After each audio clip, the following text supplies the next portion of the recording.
Halo, assalamualaikum warahmatullahi wabarakatuh. Kembali lagi di channel aku ya. Ini vlog keseharianku jaga warung, sama tips-tips yang bisa kalian ambil manfaatnya. Jika dirasa video ini kurang bermanfaat buat kalian, bolehlah di skip ya. Semoga ini bermanfaat ya teman-teman.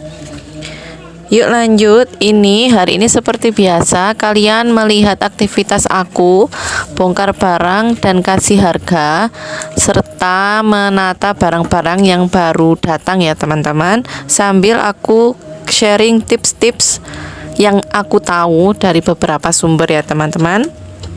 Seperti judul, hari ini aku mau sharing tentang 34 usaha rumahan untuk ibu rumah tangga seperti kita yang minim modal dan bisa kita lakukan sesuai kemampuan kita atau sesuai hobi kita atau sesuai minat kita, dan tentunya yaitu tadi minim modal ya teman-teman. Yang pertama, bisnis catering. Kalau ibu-ibu, bunda-bunda semua atau teman-teman semua di rumah hobinya masak, punya bakat memasak, rasanya enak, bumbu simpel tapi kok bisa enak, biasanya itu memang bakatnya memasak ya teman-teman.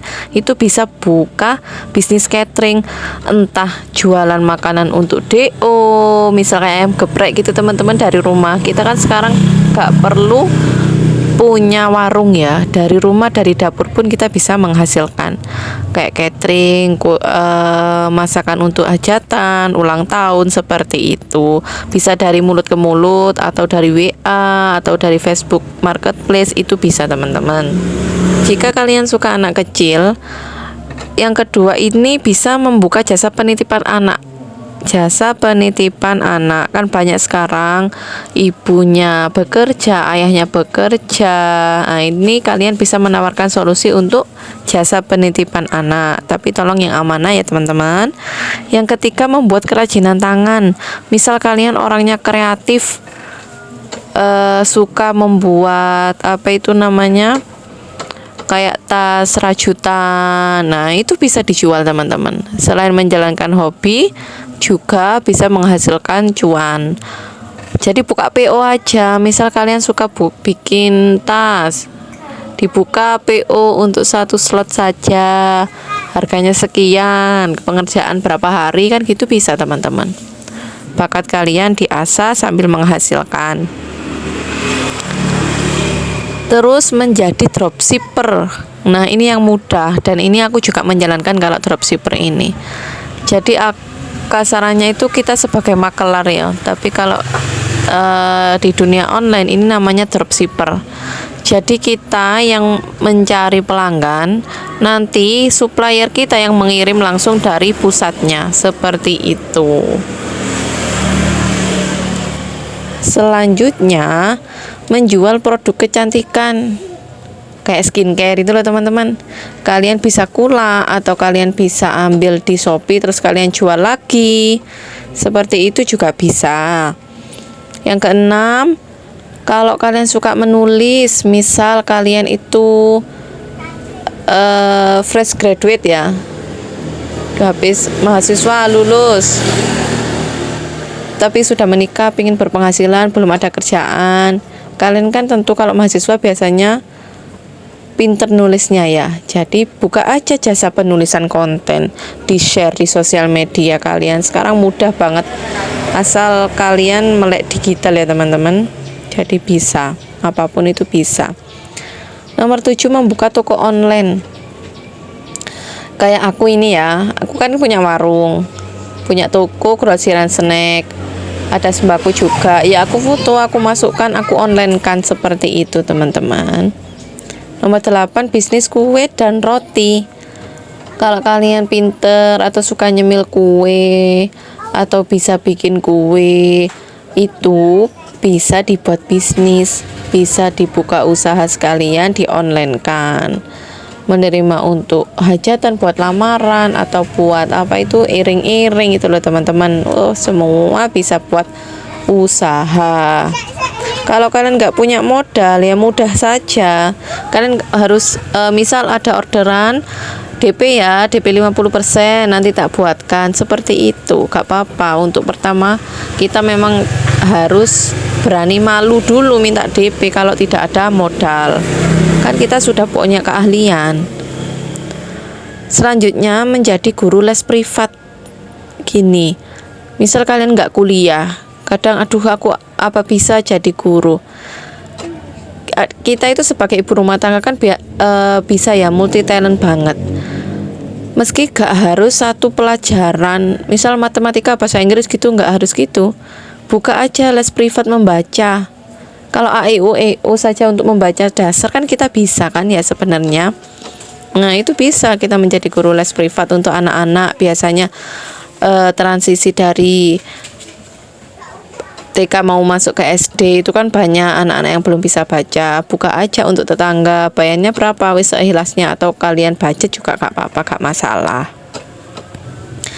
Nah kalau untuk selanjutnya itu yang kalau nggak salah nomor 11 ya, kita bisa membuka jasa jahit atau permak. Sekarang itu lagi orang itu kadang beli online itu ada yang nggak cocok, ada yang cocok, ada yang merasa ndak pas. Nah kita menyaring pasar yang untuk mempermak atau jahit gitu sesuai ukurannya teman-teman. Terus yang ke-12, misal kalian itu dulunya kuliah bahasa dan sekarang menjadi ibu rumah tangga yang harus mau tidak mau, misal tidak diizini oleh suami bekerja di luar, kalian juga bisa kok membuka jasa terjemah. Kalau kalian pintar bahasa Inggris atau bahasa apa gitu, buka jasa penerjemah juga jalan sekarang. Waktunya fleksibel, asal kalian disiplin terhadap deadline-nya konsumen gitu ya teman-teman. Terus membuka jasa fotografi. Nah ini, misal kalian hobi fotografi, bisa ngedit, bisa buka aja jasa fotografi. Untuk fotografi private atau hanya foto 3x4 anak yang mau sekolah itu juga bisa. Selanjutnya menjual produk herbal dan kesehatan. Terus yang ke-15 membuka jasa konsultasi online. Misal kalian punya keahlian dalam bidang akuntansi, keuangan, juga bisa buka jasa aja. Sekarang kan banyak konsultasi lewat WA. Pasang aja tarif termurah. Pokok ada cuan yang masuk, asal ada income yang masuk dan ilmu kalian bermanfaat begitu. Meski kita hanya ibu rumah tangga. Yang ke-16 membuka jasa desain grafis. Itu tadi kalau kalian misal lulusan multimedia atau diskonvis bisa buka jasa desain grafis. Yang ke-17 membuka jasa laundry. Ini paling simple teman-teman ya. Sederhana aja, kalau kita punya mesin cuci atau kita manual pun bisa. Kalau terpaksa kita bisa membuka jasa laundry. Terus selanjutnya membuka jasa make up artis, make up kayak karnaval gitu juga bisa saat ini. Terus membuka jasa dekorasi acara. Kalau kita ikut atau kita hanya misal tetangga ada yang punya usaha dekor, kita yang memasarkan bisa teman-teman. Sekarang di online kita foto-foto gitu, gak perlu kita itu punya dekor sendiri, gak perlu. Sekarang tetangga punya dekor, wah kita yang memasarkan, kita punya klien, otomatis kita dapat fee dari yang pemilik dekor itu tadi. Jadi sebelumnya kalian perjanjian, Mas ini Bu ini tak tak promokan ya di sini nanti kalau ada aku minta fee-nya berapa gitu dari samen gitu bisa teman-teman sekarang. Terus yang ke-20 membuka toko sembako. Nah ini seperti yang aku jalankan sekarang. Ke-21 membuka jasa edit video. Kalau kalian bisa ngedit video, buka aja jasa ngedit video, kan reels juga bisa sekarang itu. Gak harus jasa video yang bagus gitu, enggak. Oh sekarang reels pendek juga bisa menghasilkan cuan teman-teman. Bisa kirim email gitu, bahan mentahannya nanti hasilnya juga bisa kirim email atau ya by WA aja. Pokok buka jasa edit video gitu bisa. Terus yang ke-22 membuka jasa digital marketing. Kalau kalian punya usaha di dunia marketing juga bisa. Kita kan ibu-ibu multi talent banget. Kita gali aja apapun kepandaian kita, apapun sebenarnya yang potensi kita gali selama menjadi ibu rumah tangga. Jangan lelah untuk belajar.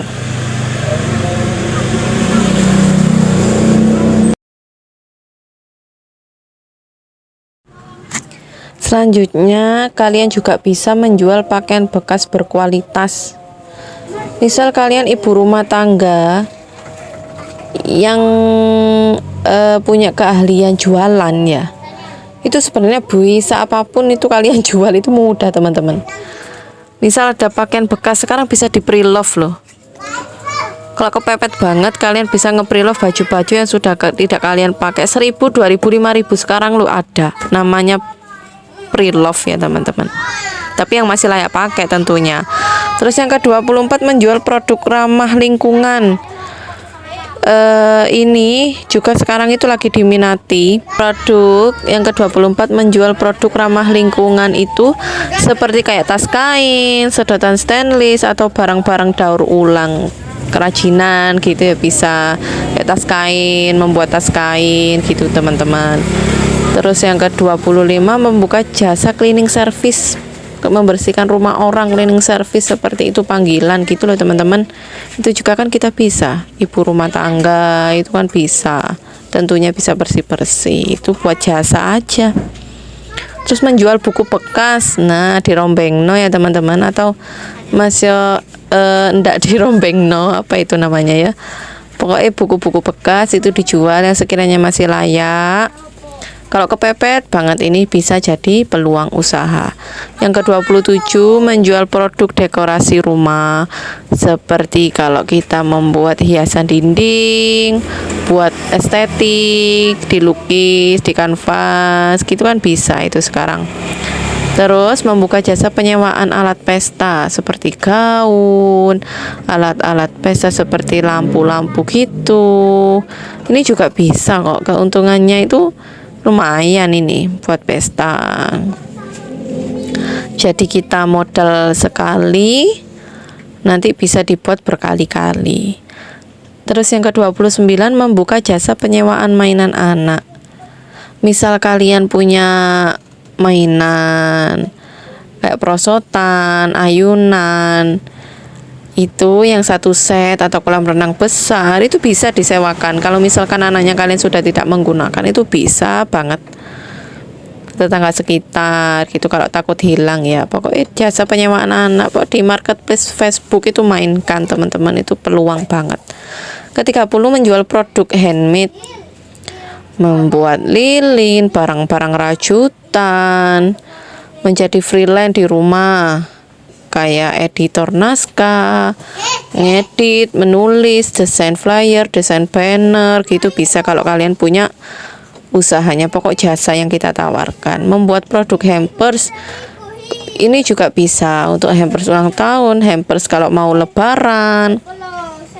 Terus menjadi reseller apapun sekarang bisa. Jadi kita ikut ke supplier, kita pasarkan seperti dropshipper tadi, itu bisa banget. Terus membuka toko sembako kecil-kecilan, nah itu juga bisa, atau toko kelontong tadi ya teman-teman. Jadi sekarang semua apapun potensi kalian sebagai ibu rumah tangga untuk pemula ya, kalian bisa memanfaatkan potensi kalian sebaik mungkin. Bismillah, terus belajar dan belajar. Kita harus bisa produktif dari rumah. Kalau orang itu produktif, bisa menghasilkan income tersendiri secara pribadi di luar uang suami ya. Kita itu tidak gampang sensitif terhadap apapun, omongan orang, omongan suami dan lain-lain. Kita itu bakalan lebih tangguh karena kita bisa berdiri di atas kaki sendiri. Seperti itu teman-teman, dan kurasa sudah cukup ini dulu yang bisa aku sampaikan ya teman-teman. Kegiatan aku juga mau melanjutkan beres-beres tokonya. Kalau aku sambil sharing-sharing terus ini gak selesai-selesai. Semoga kalian bisa mengambil manfaatnya. Aku mohon maaf kalau banyak salah. Wassalamualaikum warahmatullahi wabarakatuh. Sampai jumpa di videoku selanjutnya. Mohon maaf ya kalau videoku berisik banget, ini karena aku nyambi jaga toko. Wassalamualaikum.